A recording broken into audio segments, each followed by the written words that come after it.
and the crucial question to be asked by David Beers in our final round. By consensus of the panel, it's 20 years from now in Vancouver. Yeah, exactly. I don't know if you noticed it. We were doing this under the table because we didn't want people to see what we were saying. So it's 20 years from now in Vancouver. If your vision for the city succeeds, what's the big change everyone will be talking about, and what makes it obvious? What's the big change that people will be talking about in 20 years if your vision succeeds, and what makes it obvious? I'm going to start this round, 2 minutes for each candidate, and we're going to start this round with Mr. Chris Straw. Or do you want to, Chris, do you want to go? We've actually decided that we're going to take the time to talk about the real issues out there and talk about Occupy Vancouver. The three of us have been involved in organizing at Occupy Vancouver. So. And it's not about winning, and it's not about winning and losing. I know that myself and Aaron are running to inject issues into the campaign. It's not about winning or losing for us, and I think it's the same for Chris. So what kind of world do we want to see 20 years from now? There was a beautiful little girl who sang an amazing song at the art gallery yesterday, and her name was Takaya, and the song was called World Revolution. And she was singing about the generations to come and what she wants for her generation and for our generation now too.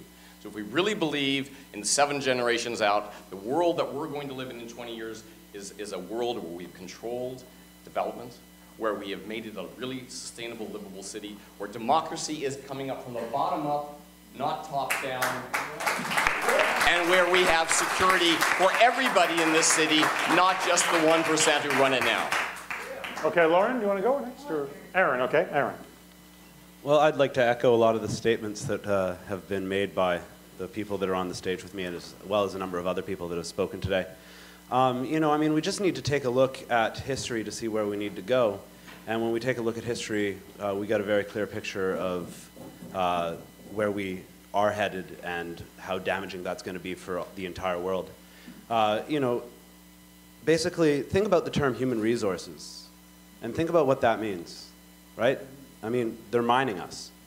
They're mining us for money. As wealth continues to rise on a day-to-day basis for what has been colloquially called the 1%, people are starving in the streets. We saw an economic crisis that saw a drastic increase in billionaires, where poverty levels are skyrocketing, and that's and we need to be drawing it to a bigger picture. And it's not just this city, it's not just this province, it's not just this country.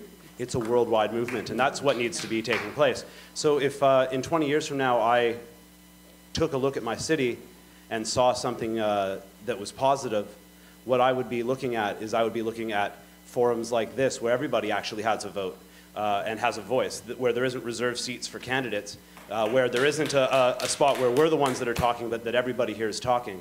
And we're talking about real things that matter to real human beings, because at the end of the day, we're all people, we're all working people.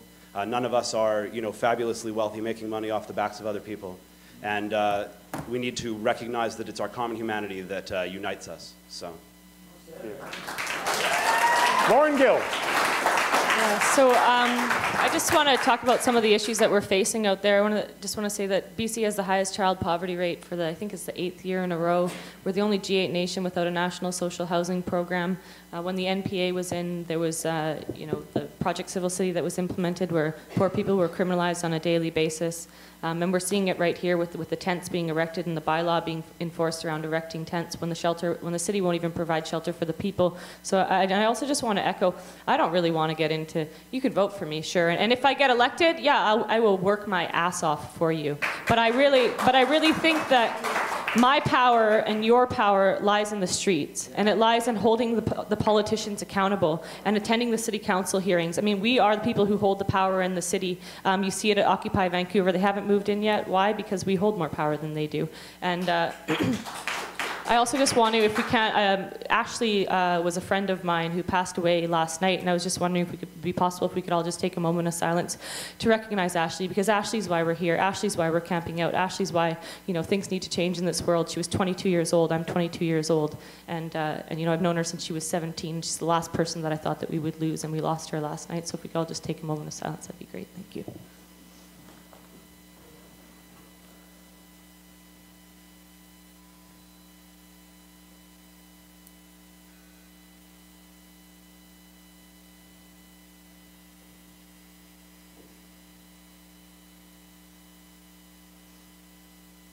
Thank you.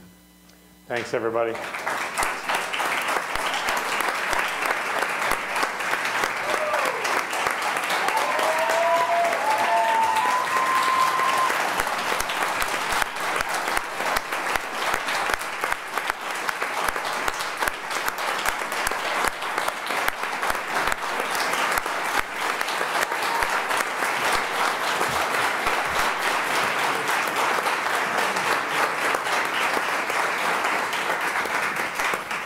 Panel, they kind of went over your head there.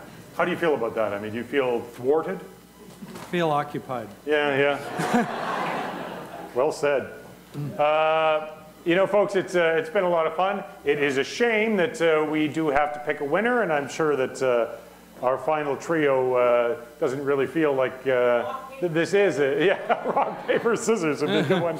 But we're going to do it the traditional way to choose our final winner, and then after that, we're going to have a special guest to crown our winners. So let me start with your support for Lauren Gill.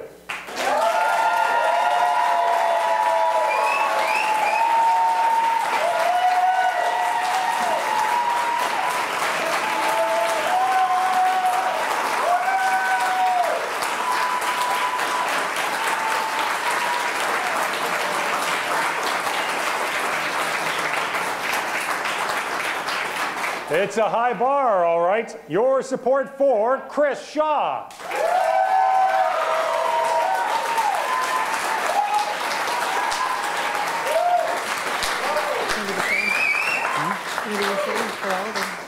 And finally, Aaron Spires.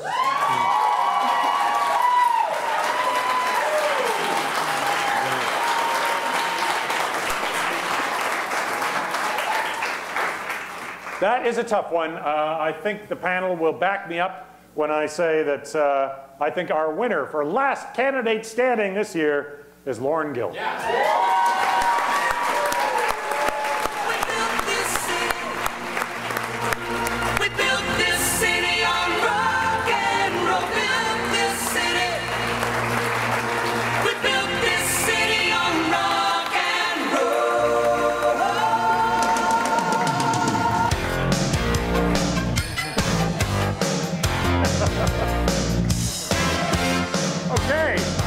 We got a special guest here. We did this, you know, a few years ago, and there was a winner. And as you know, that winner has been a tyrant and a dictator ever since, ruling every aspect, every facet of our lives. That winner was Jerry Tomatula.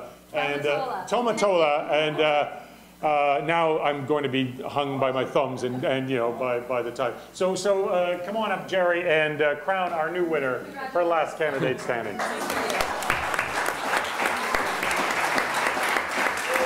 Jerry Tomatola. Lauren Gill, your last candidate standing.